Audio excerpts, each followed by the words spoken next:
அல்லேலூயா. கிறிஸ்துவுக்குள் அன்பான தேவ பிள்ளைகளுக்கு கர்த்தரும் இரட்சகருமாக இருக்கிற இயேசு கிறிஸ்து நாமத்தில் அன்பின் வாழ்த்துக்கள். இந்த நாளிலும் நாம் கர்த்தருடைய வார்த்தையை தியானிப்போம். யோவான் எழுதின சுவிசேஷம் 14ஆம் அதிகாரம் 14ஆம் வசனத்திலே ஆண்டவராகிய இயேசு கிறிஸ்து இப்படியாய் சொல்லுகிறார், என் நாமத்தினாலே நீங்கள் எதை கேட்டாலும் அதை நான் செய்வேன். அல்லேலூயா. என் நாமத்தினாலே நீங்கள் எதை கேட்டாலும் அதை நான் செய்வேன் என்று இயேசு கிறிஸ்து சொல்லுகிறார். அப்ப நம்ம இயேசு கிறிஸ்து நாமத்தினாலே என்ன செய்யணும்? கேட்கணும். கேட்டால் பெற்றுக்கொள்ளும். கேட்கிறோமா? கேட்டையா எங்களுக்கு கிடைக்கலன்னு சொல்லி பாருங்க. 16ஆம் அதிகாரம் 24ஆம் வசனம், இதுவரைக்கும் நீங்கள் என் நாமத்தினாலே ஒன்றை கேட்கவில்லை, கேளுங்கள் அப்பொழுது உங்கள் சந்தோஷம் நிறைவாயிருக்கும்படி பெற்றுக்கொள்வீர்கள். இதுவரைக்கும் நம்ம என்ன செய்யலையா? என் நாமத்தினால எதையும் கேட்கல. இயேசு நாமத்தினால நீங்கள் என்ன செய்யலையா? ஒன்றும் கேட்க. கிறிஸ்துமஸ் பண்டிகை வருது, நிறைய தேவை இருக்கிறது. ஜெபம் பண்ணீங்களா? ஏசப்பா கொடுத்தா கொடுக்கட்டும், கொடுக்காட்டி கொடுக்காம போ. அப்படி எல்லாம் இருக்கக்கூடாது. கர்த்தருக்கு முன்பாக மிக மிக தாழ்மையாய் நாம் இருக்க வேண்டும். அல்லேலூயா. தாழ்மை உள்ளவர்களுக்கு தேவன் கிருபை அளிக்கிறார். அதனால தாழ்மையாய் இருக்க வேண்டும். அற்பத்திலே கல்மைப்பில் பிறந்த மனுஷகுமாரன் என்று நீங்கள் எப்பொழுதும் நினைத்துக் கொண்டிருக்க கூடாது. அந்த மனுஷ சாயலை பார்த்து கொண்டிருக்க கூடாது. அவர் தேவ சாயல், தேவனுடைய ரூபம் எல்லாம் நிறைந்தவர். அல்லேலூயா. அவர் வானாதி வானங்கள் கொள்ளாத தேவாதி. அவருக்கு முன்பாக ரொம்ப தாழ்மையா இருக்கணும், தாழ்மையாய் கேட்கணும். எப்படி எல்லாம் கேட்க போறோம் என்று நம்ம தொடர்ந்து பார்க்கலாம். அல்லேலூயா. இதுவரைக்கும் நீங்கள் என் நாமத்தினால் ஒன்றும் கேட்கவில்லை, கேளுங்கள் அப்பொழுது உங்கள் சந்தோஷம் நிறைவாயிருக்கும்படி பெற்றுக் கொள்வீர்கள். அல்லேலூயா. உங்களுக்கு சந்தோஷம் வரும்படிக்கு என்ன செய்யுங்க? கேளுங்க. ஏசப்பா கிட்ட கேளுங்க. அப்ப ரொம்ப சந்தோஷம் வரும்படி அவர் உங்களுக்கு என்ன செய்வார்? கொடுப்பார். அல்லேலூயா. இதுவரைக்கும் கேட்கவில்லை, இதுவரைக்கும் முறைப்படி என்ன செய்யல? நீங்க கேட்கல. இன்னையில இருந்து என்ன செய்ய போறீங்க? கேட்க போறீங்க. அல்லேலூயா. 1 நாளாகமம் 4ஆம் அதிகாரம் 10ஆம் வசனம், யாவேஸ் இஸ்ரவேலின் தேவனை நோக்கி, தேவரீர் என்னை ஆசீர்வதித்து என் எல்லையை பெரிதாக்கி உமது கரம் என்னோடு இருந்து தீங்கு என்னை துக்கப்படுத்தாதபடிக்கு அதற்கு என்னை விலக்கி காத்தருளும் என்று வேண்டிக் கொண்டான். அவன் வேண்டிக் கொண்டதை தேவன் அருளினார். அல்லேலூயா. யாவேஸ் இஸ்ரவேலின் தேவனை நோக்கி ஒரு விண்ணப்பம் வச்சான். என்ன விண்ணப்பம் வச்சான்? தேவரீர் என்னை ஆசீர்வதித்து என் எல்லையை பெரிதாக்கி உமது கரம் என்னோடு இருந்து தீங்கு என்னை துக்கப்படுத்தாதபடிக்கு அதற்கு என்னை விலக்கி காத்தருளும் என்று வேண்டிக் கொண்டான். அல்லேலூயா. ஆசீர்வதியும் என்று சொல்லுகிறான், எல்லையை பெரிதாக்கும் என்று சொல்லுகிறான், உம்முடைய கரம் என்னோடு கூட இருக்க வேண்டும் என்று சொல்லுகிறான், தீங்கு என்னை துக்கப்படுத்தாதபடிக்கு அதற்கு விலக்கி காத்தரணும், தீங்குக்கு விலக்கி காத்தரணும் என்று 4 காரியங்களை அங்கே வேண்டிக் கொண்டது. நமக்கு அதை சுருக்கமாய் யாபேசின் ஜெபம் சுருக்கமாய் கொடுக்கப்பட்டிருக்கிறோம். அவன் வேண்டிக் கொண்டதை கர்த்தர் அவனுக்கு அருளினார். அல்லேலூயா. அதே மாதிரி பாருங்க, ஆதியாகமம் 15ஆம் அதிகாரம் 2ஆம் வசனத்தை நாம் வாசிக்கும் போது, அதற்கு ஆபிரகாம் கர்த்தராகிய ஆண்டவரே, அடியேனுக்கு என்ன தருவீர்? நான் பிள்ளை இல்லாமல் இருக்கிறேனே. தமஸ்கு ஊரானாகிய இந்த எலியேசர் என் வீட்டு விசாரணை கர்த்தனாய் இருக்கிறானே என்றார். அல்லேலூயா. ஆபிரகாம் ஒரு ஜெபம் பண்ணுகிறார். கர்த்தராகிய ஆண்டவரே, அடியேனுக்கு என்ன தருவீர்? என்ன தருவீர்? அல்லேலூயா. ஏன்னா ஆபிரகாம் அவர் விசுவாசிகளின் தகப்பன். அல்லேலூயா. அதனால அவரு கேள்விய ஆண்டவர் மேல வைத்து கேட்கிறார். கர்த்தராகிய ஆண்டவரே, அடியேனுக்கு என்ன தருவீர்? நான் பிள்ளை இல்லாமல் இருக்கிறேனே. தமஸ்கு ஊரானாகிய இந்த எலியேசர் என் வீட்டு விசாரணை கர்த்தராய் இருக்கிறானே. அல்லேலூயா. உன்னை பெருகுவேன், பலுகுவேன், வானத்து நட்சத்திரங்களை போல பெருக பண்ணுவேன், கடற்கரை மணலை போல் பெருக பண்ணுவேன் எல்லாம் வாக்கு கொடுத்தீர். அதனால கேட்கிறாரு, கர்த்தராகிய ஆண்டவரே, நீர் எனக்கு என்ன தருவீர்? நான் பிள்ளை இல்லாமல் இன்னும் பிள்ளை இல்லாமல் இருக்கிறேனே. என் வீட்டு வேலைக்காரனாகிய எலியேசர், ஆமா, தமஸ்கூரானாகிய எலியேசர் என் வீட்டு விசாரணைக்காரனாக இருக்கிறார். எனக்கு பிள்ளை இல்லாதனால தமஸ்கூரானாகிய எலியேசர் என் வீட்டு காரியங்களை என்ன செய்கிறான்? விசாரிக்கிறவனாக இருக்கு. அல்லேலூயா. இப்படியாய் ஜெபித்த போது ஆண்டவர் ஆபிரகாமின் ஜெபத்தை கேட்டு ஆபிரகாமுக்கு ஒரு ஈசாக்கை கொடுத்தார். அல்லேலூயா. அதனால கிறிஸ்துவுக்குள் அன்பானவர்களே, ஜெபம் யார் ஜெபித்தாலும் ஜெபத்துக்கு ஆண்டவர் பதில் கொடுக்கிறவராக இருக்கிறார். ஆனால் நம்முடைய ஜெபம் இது சரியானபடி கேட்காததுனாலும் சரியான இடத்திற்கு போகாததுனாலும் நாம் இன்னும் புலம்பிக் கொண்டுதான் இருக்கிறோம். அல்லேலூயா. பாருங்க, மத்தேயு எழுதின சுவிசேஷம் 26ஆம் அதிகாரம் 40ஆம் வசனம். மத்தேயு, பின்பு அவர் சீசர்களிடத்தில் வந்து அவர்கள் நித்திரை பண்ணுகிறதை கண்டு பேதுருவை நோக்கி, நீங்கள் 1 மணி நேரமாவது என்னோடு விழித்திருக்க கூடாதா? அல்லேலூயா. அவர்களுக்காட்ட, நீங்க எங்க இருந்து ஜெபம் பண்ணுங்க, நான் கொஞ்சம் அந்த பக்கம் போய் ஜெபம் பண்றேன்னு சொல்லிட்டு இயேசு கிறிஸ்து ஜெபம் பண்ணா போறார். திரும்பி வரும்போது அவர்கள் என்ன செய்து கொண்டிருக்கிறார்கள்? தூங்கி கொண்டிருக்கிறார். அதனால பேதுரை நோக்கி சொல்லுகிறார், நீங்கள் 1 மணி நேரமாவது என்னோடு கூட விழித்திருக்க கூடாதா? 1 மணி நேரமாவது ஜெபம் பண்ண கூடாதா? சீசர்கிட்ட கேட்கிறார். அடுத்த வசனம், நீங்கள் சோதனைக்குட்படாதபடிக்கு விழித்திருந்து ஜெபம் பண்ணுங்கள். ஆவி உற்சாகம் உள்ளதுதான், மாம்சமோ பலவீனம் உள்ளது. அல்லேலூயா. ஆவி உற்சாகமா தான் இருக்கு. சபையில பாஸ்டர் சொல்லும் போது எப்படி இருக்கு? உற்சாகமா தான் இருக்கு. வீட்டுக்கு போனதும் ஆவி விலகி மாம்சம் வருது. மாம்சத்திலே இப்ப என்ன வருது? பலவீனம் வருது. அதனால சோதனைக்குட்படாதபடிக்கு என்ன செய்யுங்க?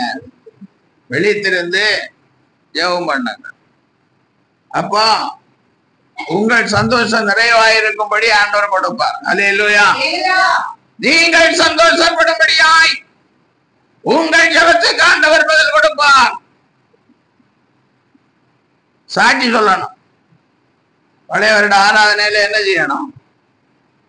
நான் விழித்திருந்து ஜெபம் பண்ணினேன், ஆண்டவர் என்னை ஆசீர்வதித்தாருன்னு சொல்லணும். வேற எதுவும் சொல்லக்கூடாது. அல்லேலூயா. நான் ஜெபித்ததினால் நான் ஆவியோடு உண்மையோடும் கர்த்தரை ஆராதித்ததினால், நான் கர்த்தருக்கு கொடுத்ததினால் கர்த்தர் என்னை ஆசீர்வதித்தார் என்று என்ன செய்யணும்?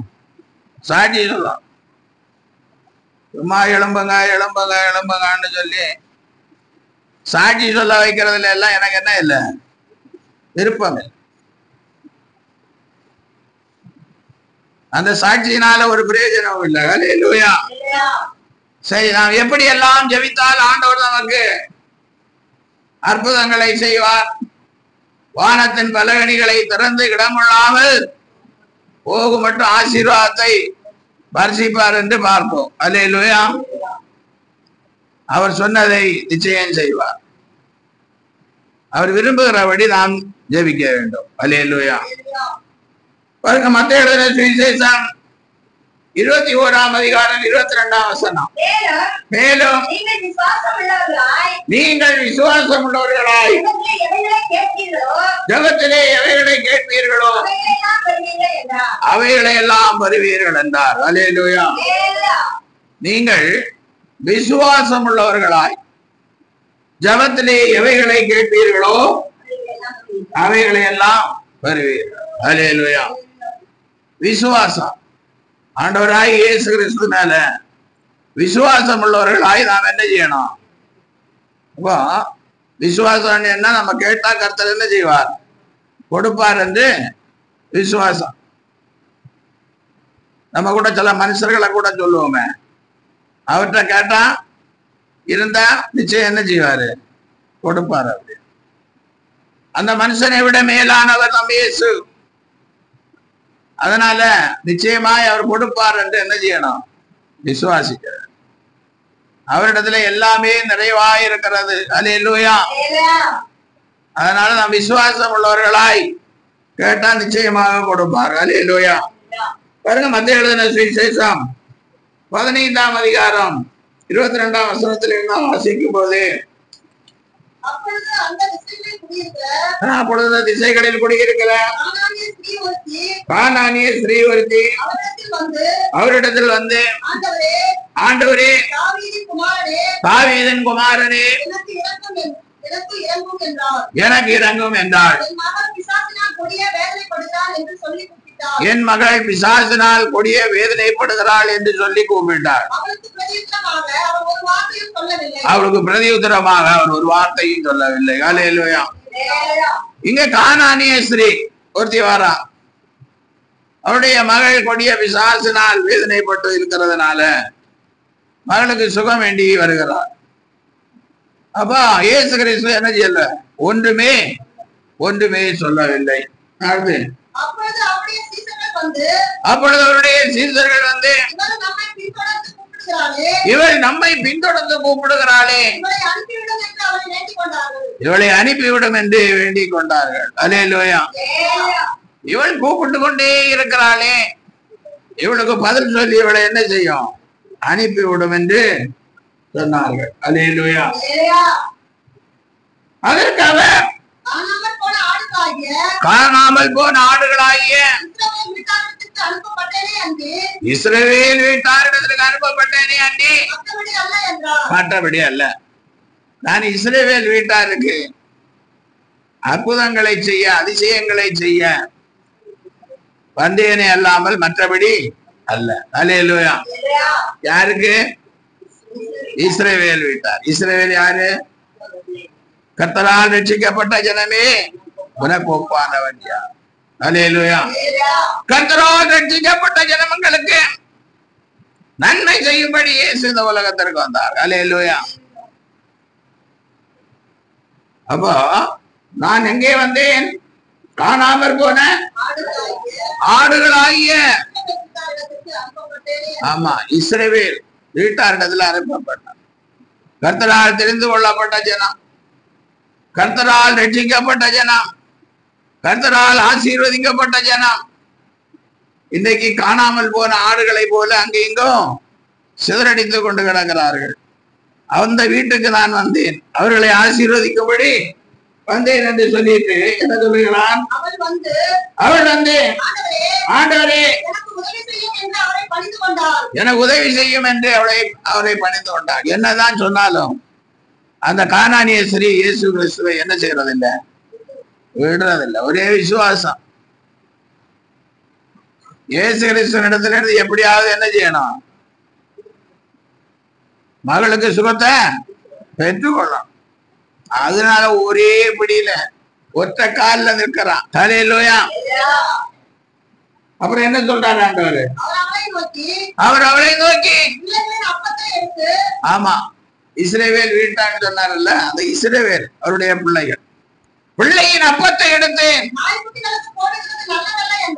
நாய்க்குட்டிகளுக்கு போடுறது நல்லதல்ல என்றார். அதற்கு அவள், அது உண்மைதான், பிள்ளைகளின் அப்பத்தை எடுத்து யாரும் நாய்க்குட்டிகளுக்கு போட மாட்டாங்க, உண்மைதான். ஆனாலும் நாய்க்குட்டிகள் தங்கள் எஜமானின் மேஜைகளில் இருந்து கீழே விழுந்தாலே தின்னுமே என்றார். இயேசு அவளுக்கு பிரதியுத்தரமாக, ஸ்திரீயே உன் விசுவாசம் பெரிது, உனக்கு நீ விரும்புகிறபடி உனக்கு ஆக கடவுது என்றார். அல்லேலூயா. உன் விசுவாசம் பெரிது. நாம் வார்த்தைக்கு செவி கொடுக்காமல் இருந்த போதும் கூப்பிட்டு கொண்டே இருந்தாய். அல்லேலூயா. நான் உனக்கு சுகம் கொடுக்க அல்ல, இஸ்ரவேலருக்கு சுகம் கொடுக்க வந்தேன் என்று சொன்ன போதும் நீ கூப்பிட்டு கொண்டே இருந்தாய். அல்லேலூயா. பிள்ளைகளின் அப்பத்தை எடுத்து நாய்க்குட்டிகளுக்கு போடுவது நல்லதல்ல என்று சொன்ன போதும் எஜமானின் மேஜையில் இருந்து விழும் துணிக்கைகளை நாய்க்குட்டிகள் தின்னுமே என்று சொல்லி தன்னுடைய விசுவாசத்தை அவள் அறிக்கை செய்தாள். அல்லேலூயா. அதனால இயேசு சொல்கிறார், ஒரு விசுவாசம் நீ விரும்பினபடி உனக்கு. இப்படி பாருங்க, இந்த கானானிய ஸ்திரீயே கதை எவ்வளவு நாள் நான் பிரசங்கம் கேட்டிருப்போம். ஆனாலும் அவள் பெற்றுக் கொள்ளும் வரைக்கும் என்ன செய்தாள்? ஆமா, இயேசு கிறிஸ்துவை விட. யாக்கோபு சொல்றார், என்னை ஆசீர்வதித்தால் ஒழிய உம்மை விட மாட்டேன். அதனால ஆசீர்வாதத்தை பெற்றுக் கொள்ளுகிற வரைக்கும் நம்ம என்ன செய்யணும்? விசுவாசத்தோடு ஜெபிக்கணும். விசுவாசம் உள்ளவர்களாய் ஜெபிக்க வேண்டும். முதலாவது ரட்சிப்பை பெற்ற பிள்ளைகளாய் இருக்க வேண்டும். எப்பதான் இயேசு கிறிஸ்துவின் பிள்ளைகளாய் நாம் என்ன செய்ய முடியும்? மாற முடியும். அடுத்து பாருங்க, மத்தேயு 9ஆம் அதிகாரம் 27ஆம் வசனத்திலாம் வாசிக்கும் போது, இயேசு அவிடம் விட்டு போகையில் 2 குருடர் அவர் பின்னே சென்று, தாவீதின் குமாரனே எங்களுக்கு இறங்கும் என்று கூப்பிட்டார்கள். அவர் வீட்டுக்கு வந்த பின்பு அந்த குருடர் அவரிடத்தில் வந்தார்கள். இயேசு அவர்களை நோக்கி, இதை செய்ய எனக்கு வல்லமை உண்டு என்று விசுவாசிக்கிறீர்களா என்று கேட்டார். அதற்கு அவர்கள், விசுவாசிக்கிறோம் ஆண்டவரே என்றார்கள். அப்பொழுதே அவர்கள் கண்களை அவர் தொட்டு, உங்கள் விசுவாசத்தின்படி உங்களுக்கு ஆக கடவுது என்றார்.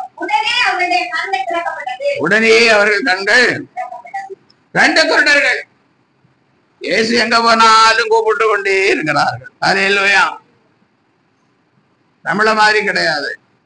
பார்வையற்றவர்கள் என்று சொன்னால் அவர்களுக்கு நடக்கிறதெல்லாம் கொஞ்சம் கஷ்டம். அல்லேலூயா. இயேசு ஊழியம் செய்த ஊரெல்லாம் கொஞ்சம் மேடு பள்ளம் அதிகம் நிறைந்த ஊர். அல்லேலூயா. அப்படிப்பட்ட கஷ்டமான சூழ்நிலையில் அவர்கள் என்ன செஞ்சாங்க? இயேசுவை கூப்பிட்டு கொண்டே போகிறார்கள். கடைசியாக இயேசுவின் வீட்டுக்கே போயினார்கள். அல்லேலூயா. அப்ப அவர் சொல்லுகிறார், உங்களுக்கு சுகம் கொடுக்க என்னிடத்தில் வல்லமை உண்டு என்று விசுவாசிக்கிறோம். நம்மளும் சொல்லுவோம், விசுவாசிக்கிறோம். கையை தூக்க சொன்னா எல்லாரும் கையை தூக்கும். அல்லேலூயா. அப்ப இயேசு அவர்கள் கண்களை தொட்டு, உங்கள் விசுவாசத்தின்படி உங்களுக்கு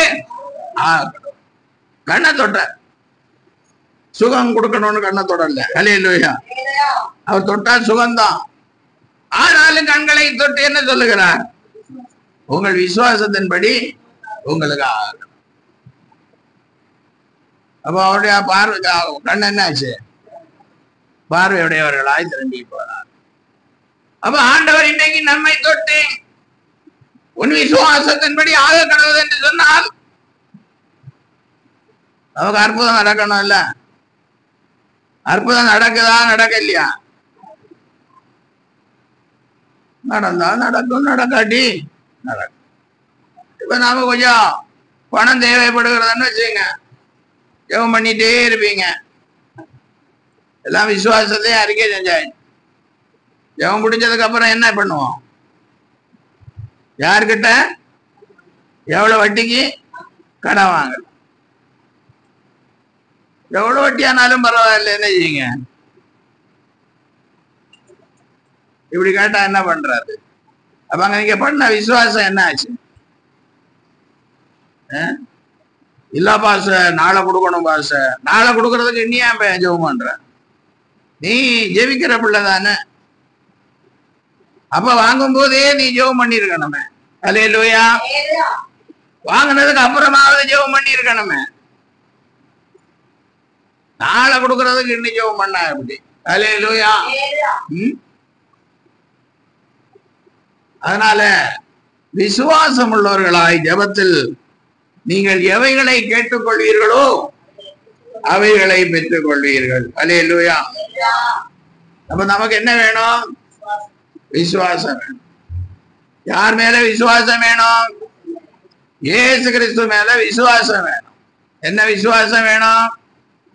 இயேசு கிறிஸ்து இடத்துல கேட்டால் இயேசு கிறிஸ்து வருவார்.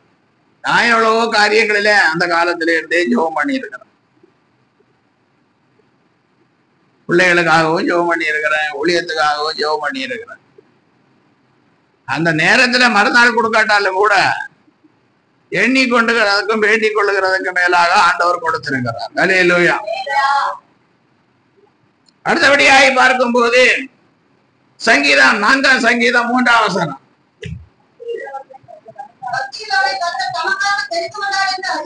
பக்தி உள்ளவனை தேவன் தமக்காக தெரிந்து கொண்டார் என்று அறியுங்கள். நாம் கர்த்தரை நோக்கி கூப்பிடுகையில்.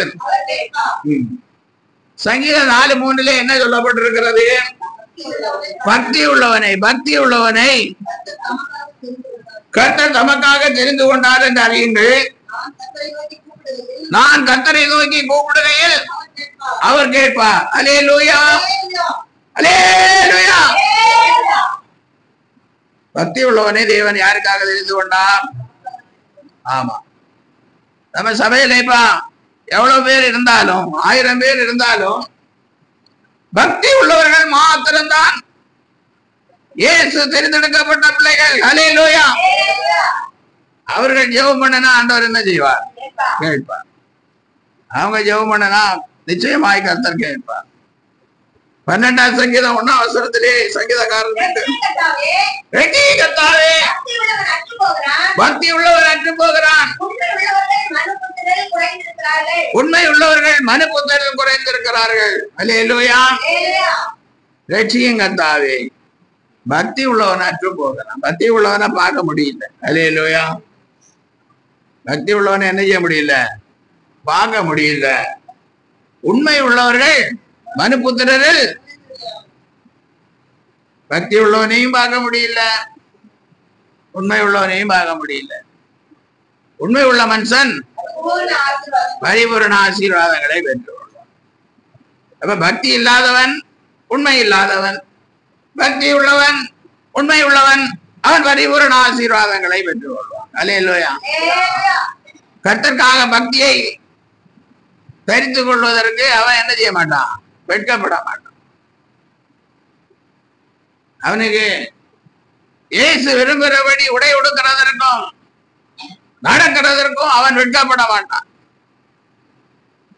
இயேசுவோடு கூட நடக்க அவன் விரும்புவான். அல்லேலூயா. அதனால அவனுடைய ஜெபத்தை கர்த்தர் என்ன செய்வார்? கேட்பார். பாருங்க, பக்தியை குறித்து சொல்லும் போது 1 தீமோத்தேயு 4ஆம் அதிகாரம் 7ஆம் 8ஆம் வசனங்களை ஒவ்வொரு வசனமா ஆசிக்கும். சீர்கேடும் கிளறுகள் பேச்சுமாய் இருக்கிற கட்டுக்கதைகளுக்கு விலகி தேவ பக்திக்கு ஏதுவாக முயற்சி பண்ணு. ஹல்லேலூயா. என்ன சொல்லப்பட்டிருக்கிறது?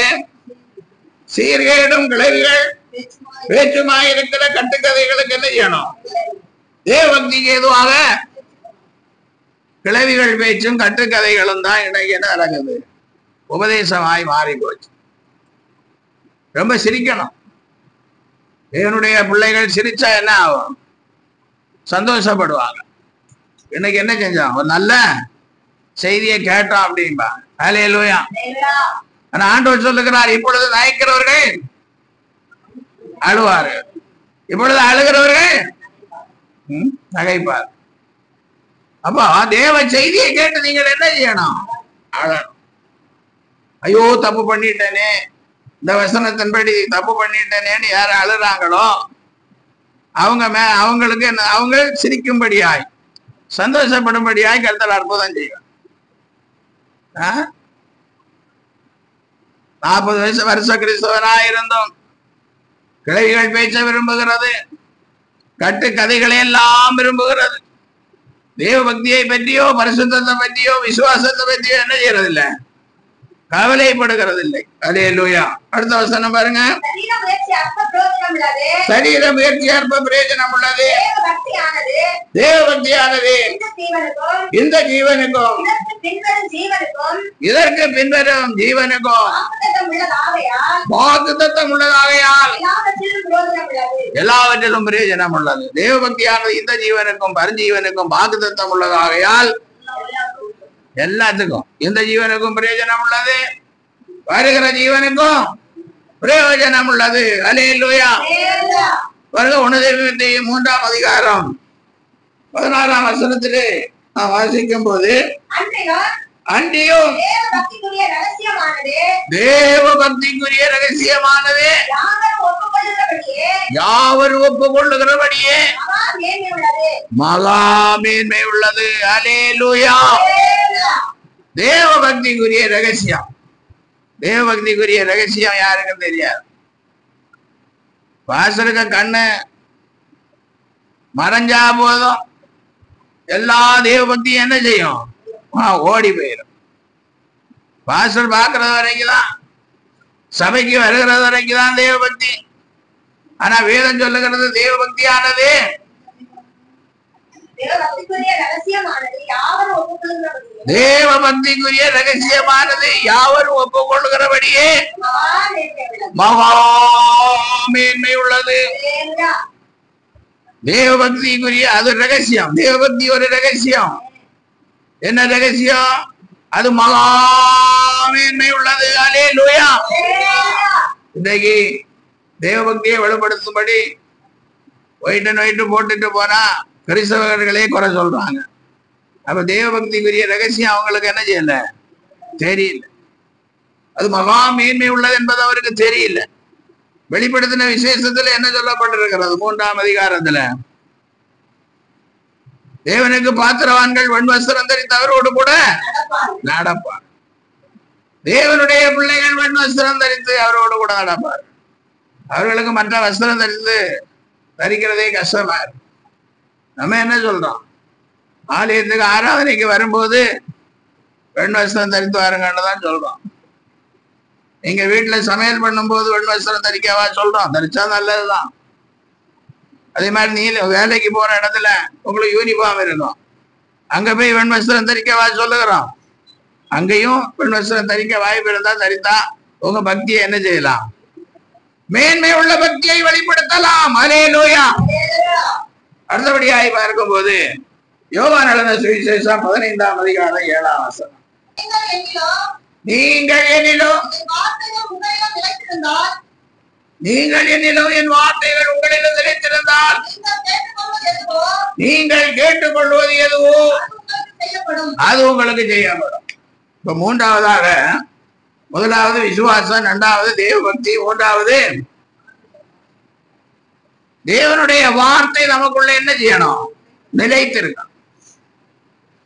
நீங்கள் என்னிலும் என் வார்த்தைகள் உங்களிலும் நிலைத்திருந்தால் நீங்கள் கேட்டுக்கொள்வது எதுவோ ஆமா அது உங்களுக்கு செய்யப்படும். வசனத்தை நாங்கள் என்ன செய்யணும்? நிலைத்திருக்கணும், உள்ள இருக்கணும். அவருடைய பிரமாணங்களை நம்முடைய மனதிலேயே வைத்து நம்முடைய இருதயத்திலே அவர் என்ன செய்யணும்? எழுத. அப்பதான் அது விலகாம நிலைத்திருக்கும். பிள்ளைங்களுக்காட்டா, வாலிப பிள்ளைங்களுக்காட்டா கூட ஒரு வசனத்தை சொல்லி அடுத்த வாரம் சொல்லணும்னு சொன்னா அப்பதான் பைபிளை என்ன செய்வாங்க? திறந்து பார்த்து மூடி தலையை சொரிஞ்சு காலை சொரிஞ்சு தேவன் நமக்கு அடைக்கலபலன் ஆபத்து காலத்தில் அனுகூலமான துணையுமாயிருக்கிறார் என்னுள்ள வசனத்தை கொடுத்தா கூட தேவன் தேவன் தேவன் நமக்கு நமக்கு பக்கத்துல நிற்கிறவங்க அடைக்கலான்னு சொல்லி அடைக்கலமும் அடைக்கலமும் அப்புறம் பக்கத்துல நிற்கிறவங்க என்ன செய்யணும்? திரும்பவும் பலனும் பலனும் பலனும். ஒரு தடவை தாங்க எழுதி இருக்குது, தேவன் நமக்கு அடைக்கலவு பலன் ஆபத்து காலத்தில் அனுகூலமான துணையுமாயிருக்கிறார் என்று சொல்லி ஒரு வரிசையை அப்படி சொல்ல முடியல. அப்ப எப்படி அவங்க இருதயத்துல எழுதப்பட்டது அந்த வசனம்? அப்ப எப்படி ஜெபத்துல அவங்க அதை சொல்ல முடியும்? அப்ப என்ன சொல்லி ஜெபம் பண்ணுவீங்க நீங்க? வார்த்தை இல்லாத ஜெபம், மாய்மால ஜெபம். அல்லேலூயா. வார்த்தை இல்லாத மாய்மால ஜெபம், வார்த்தையில நிலைத்திருக்கும். அப்பதான் ஆண்டவர் நமக்கு கேட்டுக்கொள்வதை கொடுப்பார். பாருங்க, யோவான் எழுதின சுவிசேஷம் 6ஆம் அதிகாரம் 56ஆம் வசனத்திலே வாசிக்கும் போது, என் மாம்சத்தை புசித்து என் மாம்சத்தை புசித்து என் ரத்தத்தை பானம் பண்ணுகிறான், என்னையிலே நிலைத்திருக்கிறான். அல்லேலூயா. திருவிருந்த ஆராதனையில இந்த வசனத்தை நான் சொல்லுவேன். அல்லேலூயா. என் மாம்சத்தை புசித்து என் ரத்தத்தை பானம் பண்ணுகிறவனுக்கு நித்திய ஜீவன். அல்லேலூயா. அவன் என்னல என்ன செய்யறான்? ஆமா. எத்தனை பேரு ஒழுக்க ஞானஸ்தானம் எடுத்திருக்கிறீங்க? இயேசு கிறிஸ்து ஞானஸ்தானம் எடுத்தது போல ஒழுக்க ஞானஸ்தானம் எத்தனை பேர் எடுத்திருக்கிறீங்க? அப்புறம் உண்மையான திருவிருந்து எத்தனை பேர் எடுக்கிறீங்க? அவர்களில ஆண்டவர் என்ன செய்கிறார்? நிலைத்திருக்கிறார். நான் குழந்தையா இருந்தப்போ எங்க அம்மா ஞானஸ்தானம் கொடுத்தாங்க எல்லாம் சொல்லக்கூடாது. மாய் மாலை வேஷம் எல்லாம் தேவையில்லை. பைபிள் வசனம் சொல்லுகிறதா நமக்கு தேவை. அல்லேலூயா. இயேசு கிறிஸ்து யோவான் ஸ்நானகனால் யோர்தான் நதியில் 30வது வயதுல ஞானம் எப்ப வருதோ அப்ப எடுத்தா போதும். பழைய ஏற்பாட்டின் முறைப்படி 99 வயதான போது ஆபிரகாம் தன் மாம்சத்தை என்ன செஞ்சான்? விருத்த சேதனம் பண்ண 99வது வயசுல. அதனால நீ 99 வயசுல கூட ஞானஸ்நானம் எடு. டோன்ட் வரி, ஒரு கவலையும் கிடையாது. அல்லேலூயா. வயசாகி போச்சு வரும் எந்த சகோதரனையும் எந்த சகோதரியும் வருத்தப்பட வேண்டாம். நான் கூட என் அப்பாவுக்கு 80 வயசுல தான் ஞானஸ்நானம் கொடுத்தேன். அல்லேலூயா. நானே கொடுத்தேன். என் அப்பாவுக்கு நானே ஞானஸ்நானம் கொடுத்தேன். என் பிள்ளைங்களுக்கும் நானே தான் ஞானஸ்நானம் கொடுத்தேன். அல்லேலூயா. அப்ப வயசு நமக்கு முக்கியம் கிடையாது. நீ 99 வயசானாலும் ஞானஸ்நானம் எடுத்தாதான் தேவன் உன்னிலே நிலைத்திருப்பார். அல்லேலூயா. பாருங்க, 1 யோவான் 4ஆம் அதிகாரம் 12ஆம் வசனத்தை வாசிங்க. தேவனை ஒருவரும் ஒருபோதும் கண்டதில்லை. நாம் ஒருவரிடத்தில் ஒருவர் அன்பு கூர்ந்தால் தேவன் நமக்குள் நிலைத்திருக்கிறார். அவருடைய அன்பு நமக்குள். நம்ம தேவனை ஒருவரும் ஒரு காலம் என்ன செய்ததில்லை? கண்டதில்லை. சிலர் சொல்லுவாங்க, நான் சொப்பனத்துல கண்டேன், நான் அப்படி தீர்க்க தரிசனம் பேசும்போது கண்டேன் எல்லாம் சொல்லுவாங்க. என்ன கண்டாலும் மாம்சத்தில் பிறந்த நானும் கூட ரட்சிப்புக்கு முன்ன பல தரிசனங்களை எல்லாம் கண்டிருக்கிறேன். அது மாம்சத்தில் பிறந்த இயேசுவை சாயலை தான் கண்டேன். அல்லேலூயா. மற்றபடி தேவனுடைய சாயலை என்ன செய்யல? வானாதி வானங்கள் கொள்ளாத தேவனுடைய சாயலை வாங்க. பொய் சொல்லக்கூடாது. நம்ம என்ன சொல்லக்கூடாது? பொய் சொல்லக்கூடாது. இயேசு இந்த உலகத்திலே வந்து ஊழியம் செய்து நமக்காக மரித்து 3ஆம் நாள் உயிரோடு எழுந்து சீசர்களை எருசலேமில் பெத்தனா பத்தானியா வரைக்கும் அழைத்து கொண்டு போய் அவர்களை இரு கைகளை வேண்டி ஆசீர்வதித்து அங்கே இருந்து வானத்துக்கு எடுத்துக் கொள்ளப்படும். இப்ப பிதாவின் வலது பாரிசத்துல நமக்காக அப்ப பிதா எப்படி இருப்பார், அப்படியே நம்முடைய இயேசு இருக்கிறார். அல்லேலூயா, மறந்து போக கூடாது. அப்ப நாம் ஒருவரில் ஒருவர் அன்பாயிருந்தால் தேவன் நமக்குள் நிலைத்திருக்கிறார். இப்போ நம்ம சபையில இருக்கிற ஒருவரில் ஒருவர் நாம் என்ன செய்யணும்? நிலைத்திருக்கணும். நிலைத்திருக்கணும்னா அன்பா இருக்கணும், ஒன்றா இருக்கணும், சண்டை இல்லாதவர்களா இருக்கணும், பார்த்தா நல்ல மனசோட சோத்திரம் பண்றவங்களா இருக்கணும். அல்லேலூயா. அப்படி இருந்தா இயேசு என்ன செய்வார்? நிலைத்திருக்கும். சிலர் அவ வருவா இன்னைக்கு சர்ச்சுக்கு, அதனால நான் என்ன செய்யறதில்ல, இன்னைக்கு போறதில்ல. சிலர் அவன் இன்னைக்கு வருவா, அதனால நான் இன்னைக்கு என்ன செய்யக்கூடாது, போகக்கூடாது. அப்ப உங்களில இயேசு என்ன செய்யறதில்லை? அப்படி 13 வசனம், அவர் நம்முடைய ஆவியில் தமக்கு தந்திரனாலே நாம் அவரிலும் அவர் நம்மிலும் நிலைத்திருக்கிறதை. பரிசுத்த ஆவி நமக்குள்ள இருந்தால் இயேசு நம்மிலே நிலைத்திருக்கிறார் என்று என்ன செய்ய முடியும்? அறிந்து கொள்ளலாம். வாலிப பிள்ளைங்க இன்னும் ஞானஸ்தானம் எடுக்கல. வாலிப பிள்ளைங்க அவருடைய மாம்சத்தை அவருடைய ரத்தத்தையும் இன்னும் புசிக்கல நிறைய பிள்ளைங்க. அதனால வாலிப பிள்ளைகளுக்கு பரிசுத்தாவியை பற்றி ஒன்றும் தெரியல, பரிசுத்தாவி இன்னும் வரல. அதனால அவரிடத்துல இயேசு என்ன செய்யல? நிலைத்திருக்க. அதான் ஒரே புலம்பை கொண்டிருக்க. அடுத்து 15 வசனம் வாசிங்க. இயேசுவானவர் தேவனுடைய குமாரன் என்று அறிக்கை பண்ணுகிறவன் எவனோ அவனில் தேவன் நிலைத்திருக்கிறார், அவனும் தேவன் நிலைத்திருக்கிறார். அல்லேலூயா. இயேசுவானவர் தேவனுடைய குமாரன் என்று என்ன செய்யணும்? அறிக்கை பண்ணணும். இயேசுவை தேவன் என்று அறிக்கை செய்யணும். இயேசுவானவர் தேவனுடைய குமாரன் என்று என்ன செய்யணும்? அறிக்கை செய்யணும். எங்கும் அறிக்கை செய்யணும். இயேசுவே தெய்வம் என்று அறிக்கை செய்யணும். அல்லேலூயா. அப்படி அறிக்கை செய்தால் அவர் நம்மள என்ன செய்வார்? நிலைத்திருப்பார். இல்லைன்னா நிலைத்திருக்க மாட்டார். கொஞ்சம் பேர் எனக்கு தெரிஞ்சவங்க கூட பலர் உண்டு. காலர்ஷிப் கொடுக்கிற நேரத்துல என்ன பண்ணுவாங்க? நாங்க இந்துன்னு சொல்லிடுவாங்க. அல்லேலூயா. சில ஆசிரியர்கள் ஏதோ சரி அவங்க சொல்றதை கேட்டு எழுதிடுவாங்க காலர்ஷிப் கிடைக்கிறது. அப்படி காலர்ஷிப் வாங்கி கூட அவங்க வாழ்க்கை என்ன இல்லை, நல்லாவே இல்லை. வாங்கின காலர்ஷிப்பு பிள்ளைக்கு படிக்கவும் பத்தல, குடும்பத்துல சமாதானமும் இல்லை. ஒருத்தர் அப்படித்தான் சொன்னார், நான் இந்துன்னு சொன்னார். என் பேரு நான் சம்பந்தமா சண்முகமா என்ன ஒரு பேரு. அல்லேலூயா. அதனால அவங்க சர்டிஃபிகேட் கொடுத்துட்டாங்க. என் பேரு இப்படி இருக்கிறதுனால சர்டிஃபிகேட் காட்ட கொடுத்தாங்க. பாருங்க, அந்த ஆள் சர்டிஃபிகேட் வாங்கின 1 வருஷத்துலயே அதாள் செத்து போயிட்டார். அல்லேலூயா. ஒரு நல்ல மனுஷன் தான், நல்ல மரியாதை கொடுக்குற மனுஷன் தான். ஒரு ஸ்காலர்ஷிப்புக்காக போய் எனக்கு பேர் இப்படி இருக்குது, ஞானஸ்தானம் எடுத்த பேர் வேற, அதை சொல்லாம அவருக்கு சர்டிஃபிகேட்ல இருக்க பேரை காட்டி லோன் வாங்க போய் ஸ்காலர்ஷிப் வாங்க போய் கடைசியில 1 வருஷத்துலயே செத்து போயிட்டார். இவ்வளவு ஒரு அரசாங்க ஊழியர். அப்புறம் அவர் செத்ததுக்கு அப்புறம் அவருக்கு பையனுக்கு அந்த வேலை கிடைச்சது.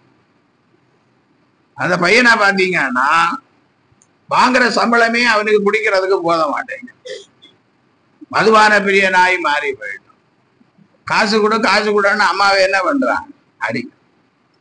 ஓம்பாய் தானே புருஷனோட கூட போய் இயேசுவை மறுதளித்து இந்து என்று சொல்லி சர்டிஃபிகேட் வாங்கி இன்னைக்கு ஒரே அடிதான். இப்ப நினைச்சு கொண்டு இருக்கிறாங்க, ஒரு பொண்ணு கட்டி வச்சா திருந்துவான்.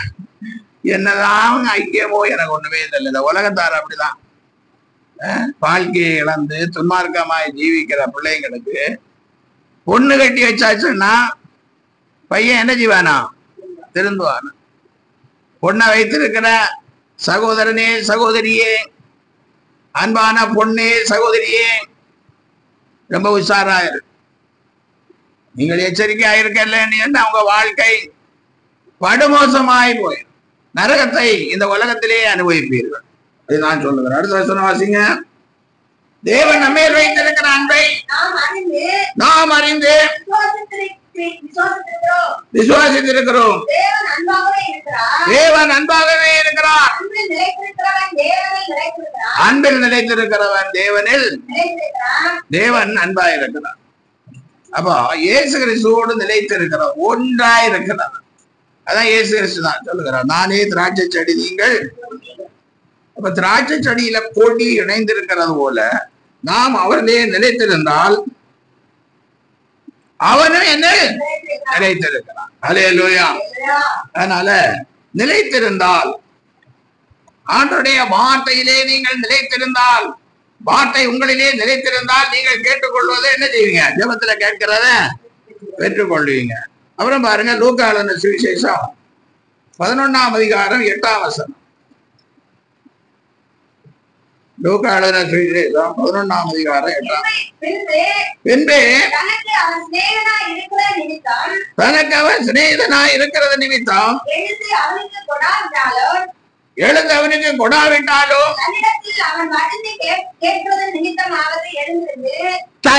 தன்னிடத்தில் அவன் வருந்தி கேட்டது நிமித்தம் எழுந்திருந்து அவனுக்கு தேவையானதை கொடுப்பான் என்று உனக்கு சொல்லுகிறேன். அல்லேலூயா. பாருங்க, இங்க ஒருத்தன் அவனுக்கு நண்பன் அவன் வீட்டுல வந்திருக்கிறான். அதனால ஒரு நண்பன் வீட்டுல போய் அவனுக்கு முன் வைக்கிறதுக்கு அவன் சாப்பாடு கொடுக்கறது என்னத்துல இல்லை. அதனால என்ன செய்யுங்க, 3 அப்பத்தை எனக்கு தர வேண்டும் என்று நல்ல ராத்திரியில போய் கேட்கலாம். அப்ப இவன் என்ன சொல்றான், என் பிள்ளைகளோட என்ன செய்யறேன், படுத்து தூங்குறாப்பா, இப்ப எல்லாம் உனக்கு தர முடியாத. அதுக்குதான் ஆண்டவர் சொல்லுகிறார், அவன் நண்பனா இருப்பதனால் மாத்திரமல்ல வருந்தி கேட்டுக்கொண்டான், ரொம்ப ப்ளீஸ் பண்ணி கேட்டுக்கொண்டான், ரொம்ப வருந்தினான். அல்லேலூயா. அதனால எழுந்து அவனுக்கு என்ன செய்தானா, கொடுத்தானா. அல்லேலூயா. அதனால நம்முடைய ஜெபம் எப்படி இருக்கணும், வருந்தி ரொம்ப வருத்தத்தோட கேட்கணும். அல்லேலூயா. நிஜமா வரணும், இதயத்துல வருத்தம் வரணும். அல்லேலூயா. அப்படி வருந்தி கேட்டாதான் ஆண்டவர் என்ன செய்வார், சில நேரத்துல கொடுப்பார். பாருங்க, சங்கீதம் 30ஆம் சங்கீதம் 10-11 வசனத்துல நான் வாசிக்கும் போது சங்கீதக்காரன் இப்படி ஆகி சொல்லுகிறான், கர்த்தாவே உம்மை நோக்கி கூப்பிட்டேன், கர்த்தரை நோக்கி கெஞ்சினேன், என் புலம்பலை ஆனந்த களிப்பாக மாற பண்ணினேன். போதும் போதும். அல்லேலூயா. கர்த்தரை நோக்கி என்ன செஞ்சேன், கூப்பிட்டேன், கர்த்தரை நோக்கி கெஞ்சினேன். அந்த ஒரு 40, 50, 60 வருஷத்துக்கு முன்ன நாங்க ஊர்ல என்ன செய்வோம், உள்ள ஸ்கூல்ல படிச்சோம், ரொம்ப கிராமம். அதுல ஏதாவது ஒரு பையன் 1 பைசாவோ 1/2 பைசாவுக்கோ ஏதோ ஒரு மிட்டாய் வாங்கினான்னு 4 பேர் என்ன செய்வாங்க, அவன் பின்னால கெஞ்சி, டேய் கொஞ்சம் கொடுடா, டேய் கொஞ்சம் கொடுடான்னு. அல்லேலூயா. அப்புறம் அவன் அதை வாயில போட்டு கடிச்சு, ஆமா, அந்த எச்சிலோட எல்லாரும் கொஞ்சம் கொஞ்சம் கொடுப்பான். அல்லேலூயா. இந்த அனுபவம் உங்களுக்கு யாருக்காவது, ஒரு 50 வருஷத்துக்கு முன்ன படிச்சவங்களுக்கு யாருக்காவது இந்த அனுபவம் இருந்தா நினைத்து பாருங்க. அதே மாதிரி கெஞ்சணும். அல்லேலூயா. விடாம கெஞ்சணும். அல்லேலூயா.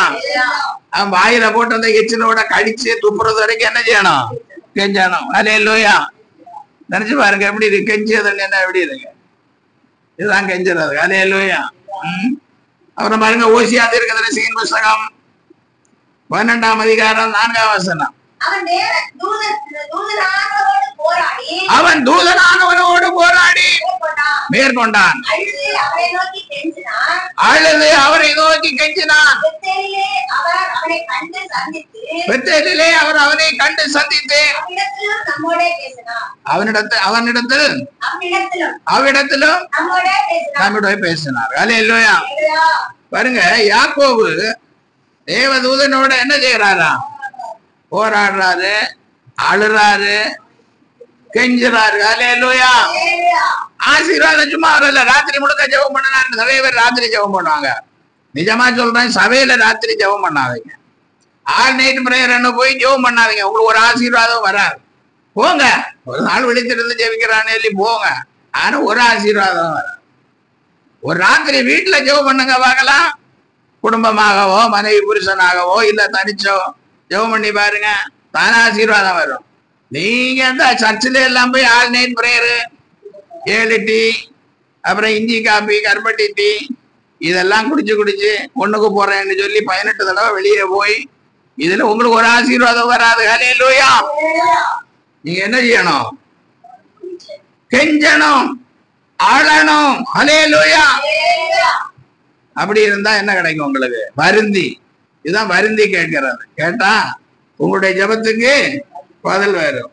அடுத்தபடி பாருங்க, ஆரம்பத்தில் எழுதின சுவிசேஷம் 6ஆம் அதிகாரம் 6ஆம் வசனம். நீயோ ஜெபம் பண்ணும்போது உன் அறை வீட்டுக்குள் பிரவேசித்து உன் கதவை பூட்டி அந்தரங்கத்தில் இருக்கிற ஒரு பிதாவை நோக்கி ஜெபம் பண்ணு. அப்பொழுது அந்தரங்கத்தில் பார்க்கிற உன் பிதா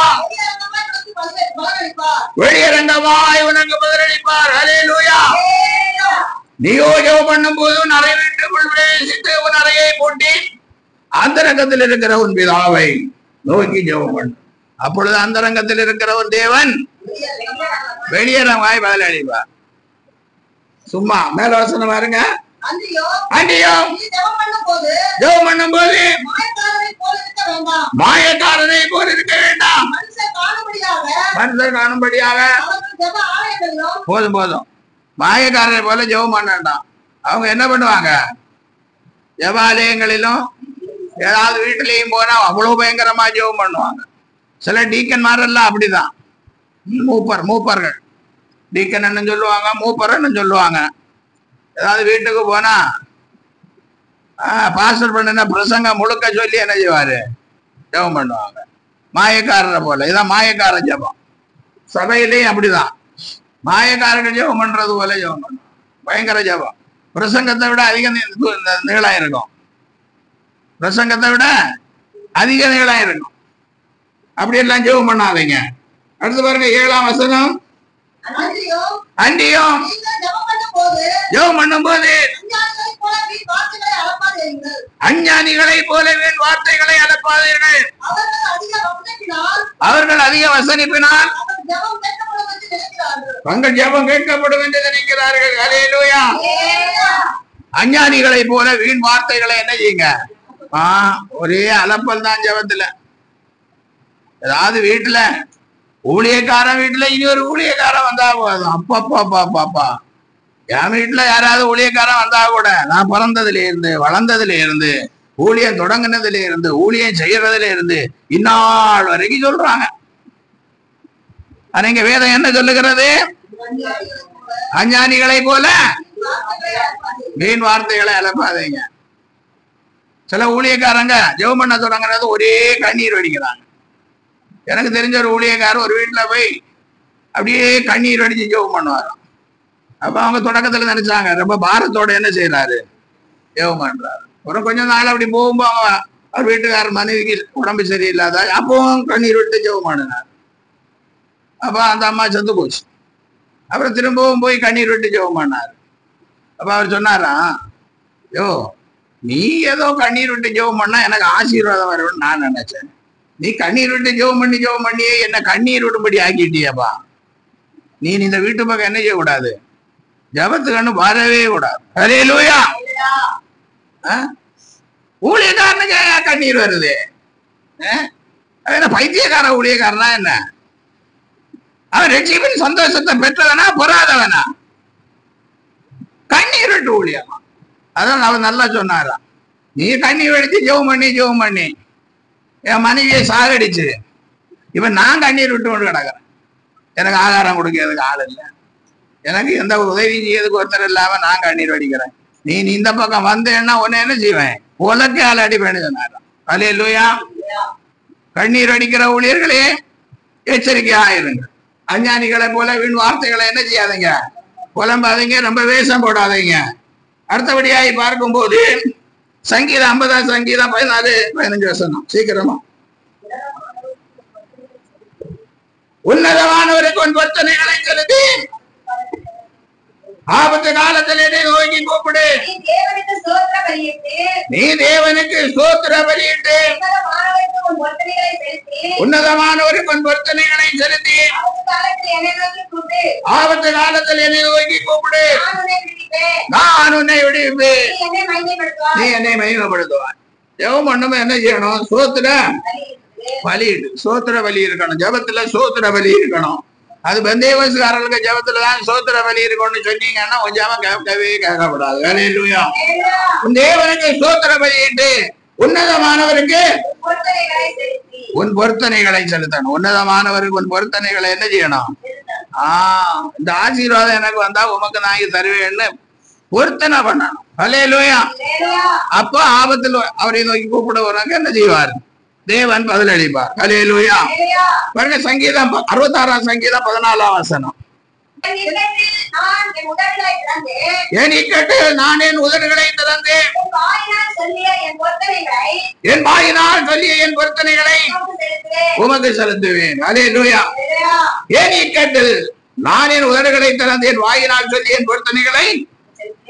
நிறைய பேரு எனக்கு போன் பண்ணி ஜெபம் பண்ணுங்க அப்படின்பா.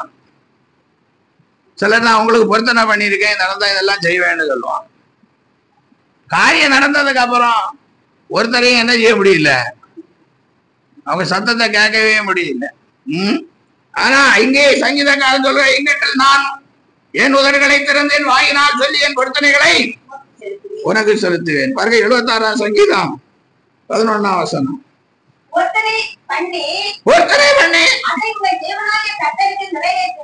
அதை உங்கள் தேவனாகிய கர்த்தருக்கு நிறைவேற்றுங்கள். அவரை சூழ்ந்திருக்கிற அனைவரும் பயங்கரமானவருக்கு காணிக்கைகளை கொண்டு வர கடவர்கள். ஹல்லேலூயா. பொருத்தனை பண்ணணும். அதை உங்கள் தேவனாகிய கர்த்தருக்கு என்ன செய்யணும்? நிறைவேற்றணும். அவரை சூழ்ந்திருக்கிற அனைவரும் பயங்கரமானவருக்கு. ஆண்டவர் பயங்கரமானவர். அவருக்கு என்ன செய்யணும்? காணிக்கைகளை பொருத்தனை பண்ணி காணிக்கைகளை கொண்டு வரணும். ஹல்லேலூயா. நீதிமொழிகள் 20:25 தான் வாசிக்கும் போது, பரிசுத்தமானதை விழுங்குவதும் பொருத்தனை செய்த பின்பு யோசிக்கிறதும் மனுஷனுக்கு கண்ணியாயிருக்கும். ஹல்லேலூயா. பரிசுத்தமானதை விழுங்குகிறதும் பொருத்தனை செய்த பின்பு யோசிக்கிறதும் மனுஷனுக்கு கண்ணியாயிருக்கும். பரிசுத்தமானதை விழுங்க கூடாது. பொருத்தனை பண்ணின பின்பு என்ன செய்ய கூடாது? யோசி கொடுக்கணுமா கொடுக்கண்டாமா, இந்த ஊழியரை கொடுக்கணுமா அந்த ஊழியரை கொடுக்கணும், சபைக்கு கொடுக்கணுமா நமக்கு ஜெபம் பண்ண ஊழியரை கொடுக்கணும். ஹல்லேலூயா. அப்படி யோசித்தேன்னா அது உனக்கு எப்படி இருக்கும்? கண்ணியா இருக்கும். ஹல்லேலூயா. நீதிமொழிகள் 3ஆம் அதிகாரம் 9-10 வசனத்தை நான் வாசிக்கும் போது, உன் பொருளாலும் உன் விளைவின் எல்லா முதற் பலன்களாலும் கர்த்தரை கனம் பண்ணு, அப்பொழுது உன் களஞ்சியங்கள் பூரணமாய் நிரம்பும், உன் ஆலைகளில் திராட்சரசம் புரண்டோடும். ஹல்லேலூயா. உன் பொருளாலும் உன் எல்லா விளைவின் முதற் பலன்களாலும் கர்த்தரை என்ன செய்? கனம் பண்ணு, அப்பொழுது உன் களஞ்சியங்கள் பூரணமாய் நிரம்பும், உன் ஆலைகளில் திராட்சரசம் புரண்டோடும். விளைவின் முதற் பலன்களால என்ன செய்யணும்? ஆமா, முதல் சம்பளம் வந்தா என்ன செய்யணும்? கொடுக்கணும். ஆலயத்துக்கு கொடுக்கணும், அன்றைய ஊழியக்காரனை கொடுக்கணும். ஹல்லேலூயா. தசவாகவும் கொடுக்கணும். அப்பதான் ஆலைகளில் திராட்சரசம் என்ன செய்யும்? புரண்டோடும். ஹல்லேலூயா. அதனால பொருத்தனையோடு என்ன செய்யணும்? ஜெபம் பண்ணணும். அடுத்தபடியாய் பாருங்க, மத்தேயு 18ஆம் அதிகாரம் 19-20 வசனம். அல்லாமலும் உங்களில் 2 பேர் தாங்கள் வேண்டிக் கொள்ள போகிற எந்த காரியத்தையாகலும் குறித்தாகலும் பூமியிலே ஒருவன்பட்டிருந்தால் பரலோகத்தில் இருக்கிற என் பிதாவினால் அது அவர்களுக்கு உண்டாகும் என்று உங்களுக்கு சொல்லுகிறேன். ஏனெனில் 2 பேராவது 3 பேராவது எங்கே கூடியிருக்கிறார்களோ அங்கே அவர்கள் நடுவிலே இருக்கிறேன் என்றார். ஹல்லேலூயா. 2 பேர் சேர்ந்து என்ன செய்யணும்? ஆமா, ஜெபிக்கணும். 2 பேரு வெளியே ஆள் கிடைக்கலன்னா புருஷன் மனைவியாவது சேர்ந்து என்ன செய்யணும்? உங்களுக்கு தேவைக்கு ஜெபம் பண்ணணும். அல்லேலூயா. அப்படி ஜெபம் பண்ணா உங்க நடுவே இயேசு வருவார். ஒரு மனதோடு நீங்கள் ஜெபம் பண்ணா இயேசு என்ன செய்வார்? வருவார். எத்தனை வீட்டுல புருஷன் மனைவி சேர்ந்து ஜெபிக்கிறது இல்ல? அப்ப எப்படி உங்களுக்கு சமாதானம் வரும்? எப்படி சந்தோஷம் வரும்? எப்படி ரட்சிப்பு வரும்? எப்படி பரிசுத்த ஆவியானவர் வருவாரு? எப்படி ஒரு கையின் பிரயாசங்கள் எப்படி ஆசீர்வதிக்கப்படும்?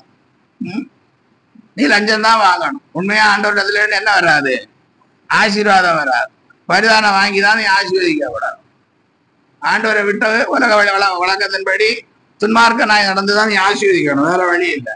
அதனால மனைவியோடு சேர்ந்து என்ன செய்? ஜெபம் பண்ணு.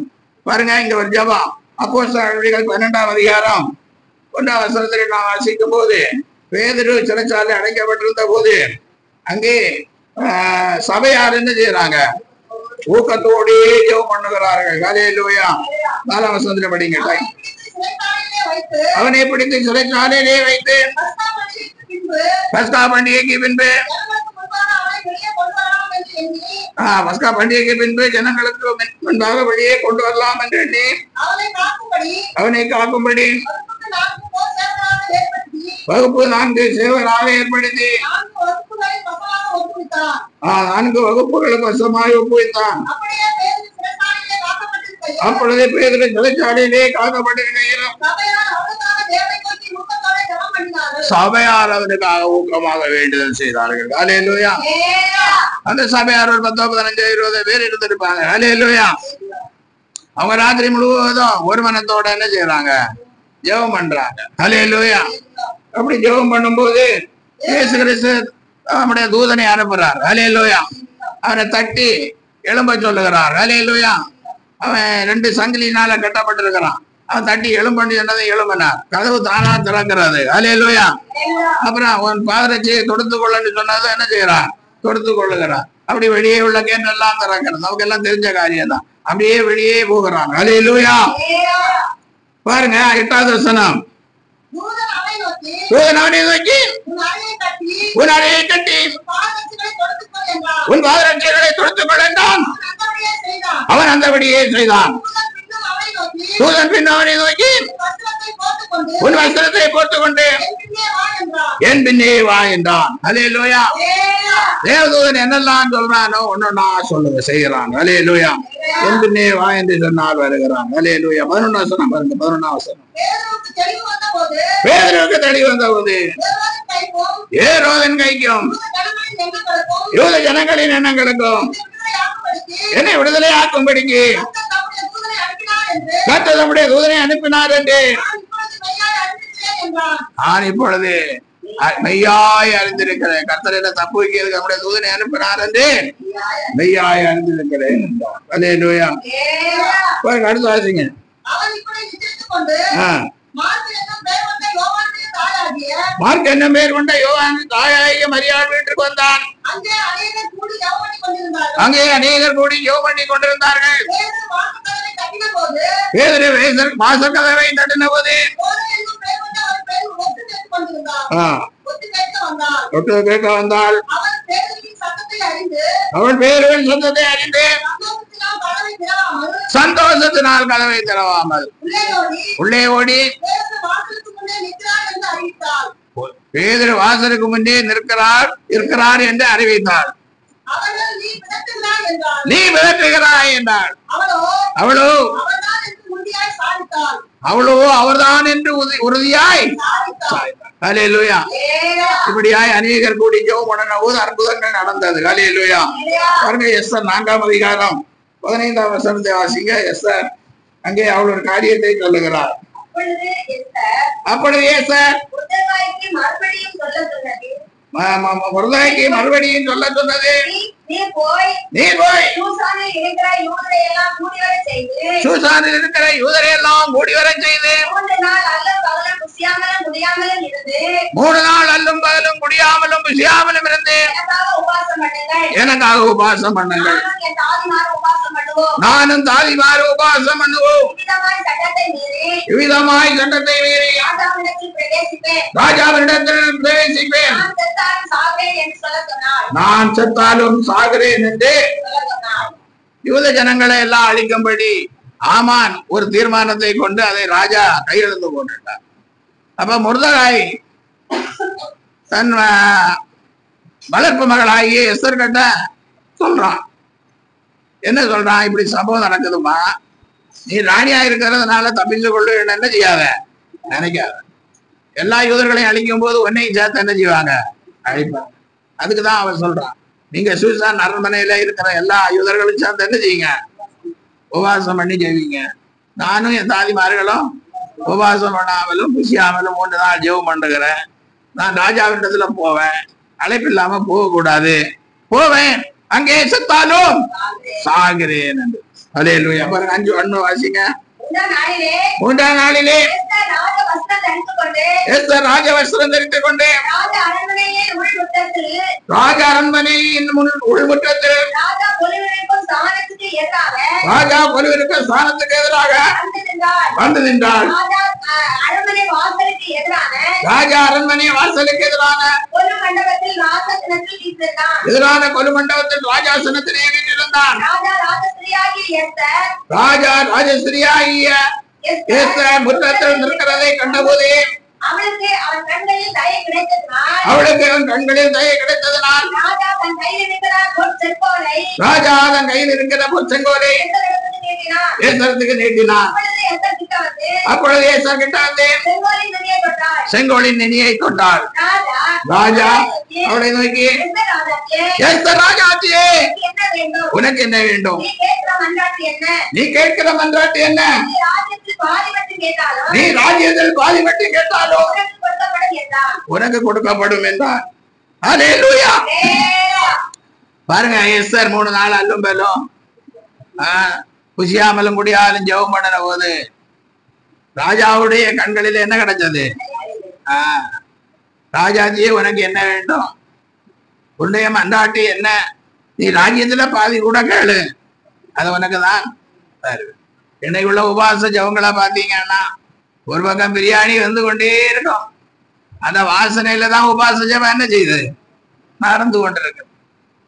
அப்புறம் ஜூஸ் சாப்பிடலாமா, பழ ஜூஸ் சாப்பிடலாமா, திராட்சை ரசம் சாப்பிடலாமா, இளநீ சாப்பிட, இப்படி பழ ரசம் வந்து திராட்சை ரசமும் இளநியும் குடிச்சிட்டு 40 நாள் என்ன 80 நாள் கூட உயிர் வாழலாம். அல்லேலூயா.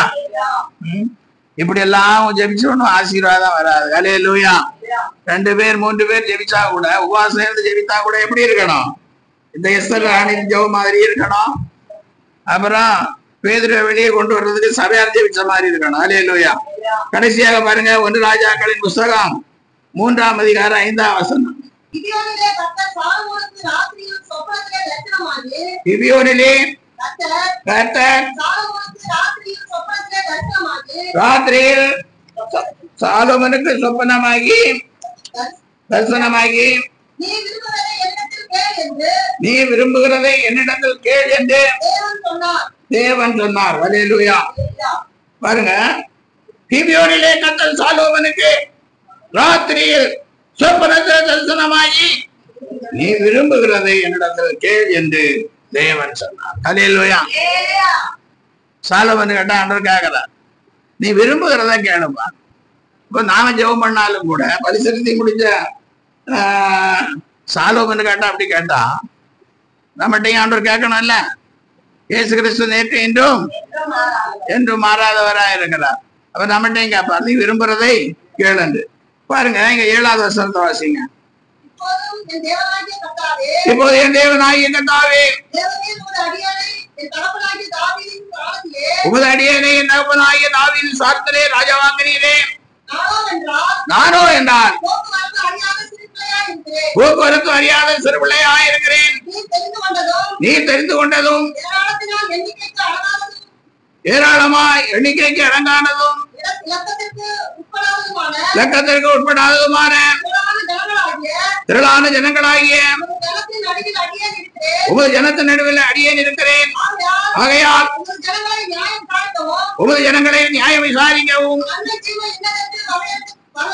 நன்மை தீன்மை இன்னதென்று வகையறுக்கவும், அடியேனுக்கு ஞானமுள்ள இதயத்தை தந்திரலும். ஏராளமாயிருக்கிற இந்த உமது ஜனங்களை நியாயம் விசாரிக்க யாராலே ஆகும் என்றார். சாலோமன் இந்த காரியத்தை கேட்டது ஆண்டவரின் பார்வைக்கு உகந்த விண்ணப்பமாயிருந்தது. ஆகையினால் தேவன் அவனை நோக்கி, நீ உனக்கு நீடித்த நாட்களை கேளாமலும் ஐஸ்வர்யத்தை கேளாமலும் ஒரு சத்துருக்களின் பிராணனை கேளாமலும் நீ இந்த காரியத்தை கேட்டு நியாயம் விசாரிக்கிறதுக்கு ஏற்ற ஞானத்தை உனக்கு வேண்டிக் கொண்டபடியினால் உன் வார்த்தையின்படியே செய்தேன். ஞானமும் உணர்வுள்ள இதயத்தை உனக்கு தந்தேன். இதிலே உனக்கு சரியானவன் உனக்கு முன் இருந்ததும் இல்லை, உனக்கு சரியானவன் உனக்கு முன் எழும்போதும் இல்லை. இதுவும் என்று நீ கேளாத ஐஸ்வர்யத்தையும் மகிமையும் உனக்கு தந்தேன். உன் நாட்களில் இருக்கிற ராஜாக்களில் ஒருவனும் உனக்கு சரியானவனாக இருக்கும். ஹல்லேலூயா. கேட்டார், நம்ம என்ன கேட்பான்? நம்ம பணத்தை கேட்பான், வீடை கேட்பான், காரை கேட்பான். ஆனா அவன் ஞானத்தை கேட்டான். ஜனங்களை நியாயம் விசாரிக்கிற, அதனால அவன் கேட்காத ஐஸ்வர்யத்தை ஆண்டவர் அவனுக்கு கொடுத்தார். ஹல்லேலூயா. மகிமையை அவனுக்கு கொடுத்தார். கிறிஸ்துவுக்குள் அன்பானவர்களே, இப்படியாக தான் ஆண்டவர் சொல்லுகிறார், இதுவரை நீங்கள் ஒன்று என்னிடத்தில் கேளுங்கள், உங்களுக்கு சந்தோஷம் உண்டாகும்படி நான் உங்களுக்கு தருகிறேன். வார்த்தைகளுக்காக கர்த்தரை ஸ்தோத்திரிப்போம். சோத்ரான் சோத்ரான் சோத்ரான் சோத்ரான். நாம் ஜெயிப்போம். எங்களை அதிகமாக நேசிக்கிற பரலோகத்தின் தெய்வமே சிவே, இந்த ஆசீர்வதிக்கப்பட்ட வார்த்தைகளுக்காய் ஸ்தோத்திரம். இந்த வார்த்தைகளின்படியாய் நாங்களும் ஜபத்திலே கேட்டு கர்த்தரிடத்தில் நிலான ஆசீர்வாதங்களை பெற்று ஆசீர்வதிக்கப்பட்ட பிள்ளைகளாய், ஆண்டவரே நல்ல சாட்சி உள்ள பிள்ளைகளாய் இருக்கிற இடங்களிலே இருக்க கர்த்தர் உதவி செய்யும். ஒருவனை இல்லை என்று எனக்கு ஜெபம் பண்ணுங்கள் என்று சொல்லக்கூடாது. என்னிடத்தில் இருக்கிறது இந்த ஊழியத்திற்கு தருகிறேன் என்று சொல்லுகிறபடி கர்த்தர் ஆசீர்வதிக்கும்படி செய்கிறார். பிள்ளைகளுக்கு நல்ல சுகம் பலன் ஆரோக்கியத்தை கிருபையிலே பலப்பட ரட்சிப்பின் பூரணத்தை சுதந்திரித்து பிள்ளைகளுக்கு உதவி செய்யுங்க. இயேசுவின் நாமத்தில் ஆசீர்வதித்து ஜெபிக்கிறேன் நல்ல பிதாவே. சுமாவே கர்த்தரை ஸ்தோத்திரி.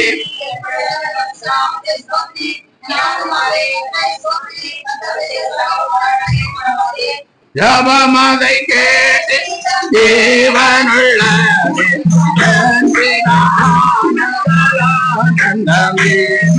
ஜபமதை கேட்டு தேவனுள்ள தேவன் ஆனந்தமே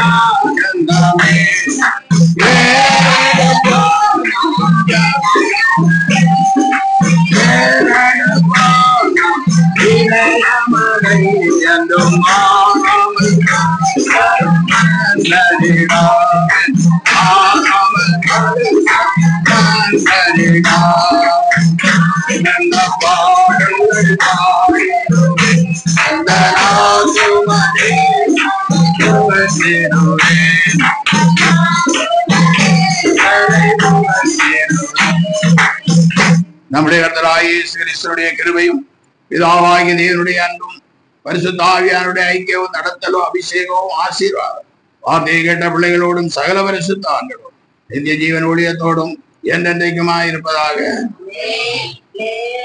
அல்லேலூயா அல்லேலூயா அல்லேலூயா. சோதரம் காட் பிளஸ் யூ. அவரை ஆசீர்வதித்து எல்லா இயேசுவிட்ட கேட்டு பெற்றுக் கொள்ளுங்கள்.